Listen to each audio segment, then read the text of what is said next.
आज की कहानी का शीर्षक है घर में काम ही क्या होता है। माँ ने बेटे को सिखाया अच्छा सबक। माँ, बेटा और बहू तीनों डाइनिंग टेबल पर बैठकर खाना खा रहे थे। खाना खाते खाते बेटा अपनी पत्नी से बोला, नीता तुमने आज भी दाल रोटी ही बना दी। कम से कम खाना बनाने में तो आलस मत किया करो। घर में ही तो रहती हो, कुछ अच्छा भी बना सकती थी। नीता बोली, बनाने वाली तो मैं आज सूजी का हलवा थी, लेकिन सूजी आई नहीं। मैंने कल ऑर्डर करी थी। कोई बात नहीं, कल बना दूंगी। किचन में कुकर की सीटी सुनाई देती है और खाना खाते खाते ही नीता किचन में चली जाती है। किचन से वापस आकर डाइनिंग टेबल पर बैठते हुए नीता कहती है कि आलू पकाने के लिए रखे थे, शाम को आलू की टिकिया बनाएंगे। उसकी सासू माँ भी यह सुनकर खुश होती है। नितिन बीच में बोल पड़ता है, ये अच्छा है, दोनों बहुत मज़े करते हो अपनी पसंद की चीज़ों को जो बनाकर खाते हो। तभी डोरबेल बजती है। नीता फिर से खाने की टेबल से उठकर दरवाज़ा खोलने चली जाती है। दरवाजे पर डिलीवरी बॉय सूजी लेकर आया होता है। पार्सल लेकर नीता फिर से डाइनिंग टेबल पर खाना खाने बैठती है। तब माँ बेटे से कहती है कि तू दरवाज़ा खोल देता, बेचारी को खाना खाते समय भी सुकून नहीं है। बेटा कहता है, सॉरी माँ, मैं नहीं उठ सकता, मुझे ऑफिस जाने के लिए देर हो रही है। नितिन खाना खाकर ऑफिस की तैयारी करने के लिए अपने रूम में चला जाता है। कुछ ही सेकंड बाद वो नीता को आवाज़ लगाता है, नीता मेरी घड़ी कहाँ है, मिल नहीं रही है। नीता खाना खाते खाते उसे बताती है, अलमारी के ड्रॉर में देखो। नितिन कहता है, नहीं मिल रही है। नीता फिर एक बार खाने के टेबल से उठकर उसकी तरफ जाने ही वाली होती है कि सासू माँ उसे रोक लेती है और पहले खाना खाने के लिए कहती है। सासू माँ कहती है, बच्चा नहीं है, ढूंढ लेगा वह। थोड़ी देर बाद रूम से नितिन की आवाज़ आती है, मिल गई। डाइनिंग टेबल पर दोनों सासू माँ और बहू एक दूसरे की तरफ देखकर मुस्कुराते हैं। अगले दिन सुबह सुबह नितिन अपने बेडरूम में कोई फाइल ढूंढ रहा होता है और उस फाइल को ढूंढने के चक्कर में उसने पूरा कमरा तहस नहस कर दिया था। नितिन बड़बड़ा रहा होता है, इस घर में कभी कोई चीज़ अपने ठिकाने पर मिलती ही नहीं है। इन औरतों को भी कोई काम नहीं है, इसलिए हर चीज़ इधर की उधर करती रहती है। नीता अपने कमरे में आकर कमरे का बुरा हाल देखती है तो नितिन से पूछती है कि क्या कर रहे हो। नितिन कहता है, वह फाइल कहाँ है जो मैंने तुम्हें परसों दी थी। नीता तुरंत वह फाइल निकालकर नितिन के हाथों में थमा देती है और उससे कहती है कि एक बार मुझसे पूछ तो लिया होता, पूरा कमरा फैला के रख दिया है। नितिन उल्टा नीता को ही डांट देता है और कहता है, ठीक है, अगर पूरा कमरा फैला भी दिया है तो तुम्हें और काम भी क्या है, यही काम पूरा दिन करते बैठो। कभी कभी लगता है मुझे हाउसवाइफ से शादी करनी ही नहीं चाहिए थी। इतना बोलकर नितिन ऑफिस के लिए निकल जाता है। पति पत्नी की यह बातचीत माँ भी सुन रही होती है, जिसका नितिन को पता नहीं होता। अब माँ और नीता नितिन को सबक सिखाने के लिए प्लान बनाते हैं। अगले दिन सुबह सुबह जब नितिन नींद से जागता है तो नीता को चाय के लिए चिल्ला कर कह रहा होता है। पास ही में सोफे पर बैठी माँ उससे कहती है, नीता नहीं है, वह अपनी माँ के घर गई है, कोई ज़रूरी काम था। नितिन फ़ोन निकालकर नीता को कॉल करने लगता है। तब माँ उसे रोकते हुए कहती है, फ़ोन मत कर, माँ के घर ही तो गई है, आ जाएगी 2-3 दिन में।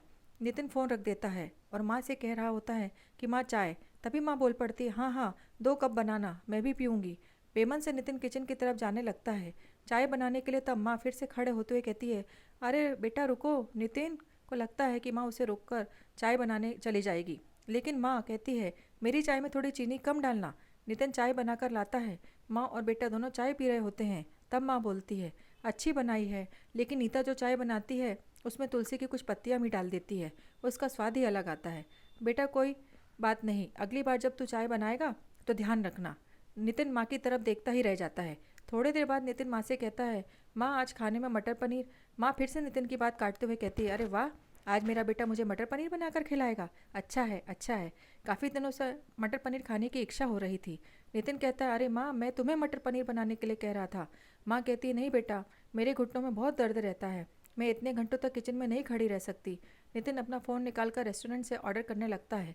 तब माँ उसे रोकते हुए कहती है, इस उम्र में मेरा पाचन अच्छा नहीं रहता बेटा, मुझे गैस हो जाती है और तुम मुझे बाहर का खाना खिलाना चाहते हो। तू तो अपनी माँ से प्यार ही नहीं करता। नितिन ना चाहते हुए भी घर का खाना बनाने के लिए किचन में चला जाता है।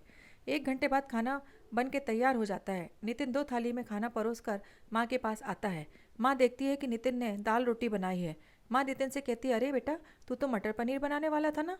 नितिन कहता है, माँ ये आसान था बनाने के लिए। माँ कहती है, नीता होती तो मुझे आज मटर पनीर बनाकर ही खिलाती। चलो कोई बात नहीं, मैं कहाँ हर दिन मटर पनीर खाती हूँ, आज भी दाल रोटी ही खा लूँगी। आ बैठ, साथ में मिलकर खाते हैं। दोनों बैठकर खाना खाने लगते हैं। नितिन ने पहला निवाला मुंह में रखा ही होता है कि माँ उससे कहती है, अरे बेटा, दाल में नमक थोड़ा कम है, जाकर जरा नमक लेकर आ। नितिन खाते खाते उठता है और किचन से जाकर नमक लाकर माँ को देता है। फिर अपना खाना खाने बैठता है। बीच में ही माँ खांसने लगती है और नितिन से कहती है, अरे बेटा, खाना गले में अटक गया है, थोड़ा पानी लेकर आ। नितिन फिर से खाना खाते खाते उठता है और पानी लाकर माँ को देता है। इन सब से नितिन के मुंह पर परेशानी साफ देखी जा सकती थी। नितिन को अब महसूस भी हो रहा था कि जैसा बर्ताव वह नीता के साथ करता है उसे कितना बुरा लगता होगा।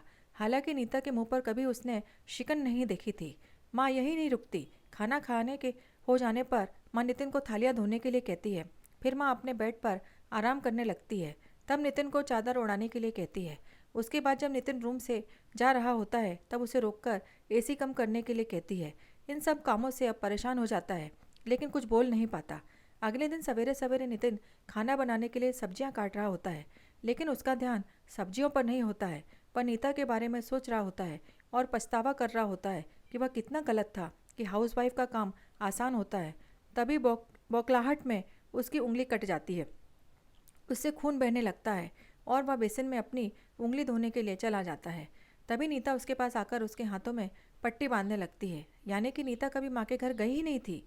यह तो सास बहू के प्लान का हिस्सा था जिससे वह नितिन से छुपकर उसी घर में रह रही थी। नितिन नीता को देखकर काफ़ी खुश हो जाता है। नीता से कहता है घर का काम हम दोनों मिलकर किया करेंगे। नीता पूछती है ऐसा क्यों? नितिन कहता है कि मैं घर का काम सीख जाऊंगा और घर अगर हम दोनों का है तो घर का काम भी हम दोनों का ही होना चाहिए। वीडियो को अंत तक देखने के लिए धन्यवाद। कहानी कैसी लगी कमेंट करके ज़रूर बताइएगा। वीडियो पसंद आई हो तो लाइक करिए और चैनल को सब्सक्राइब करना मत भूलिएगा। धन्यवाद।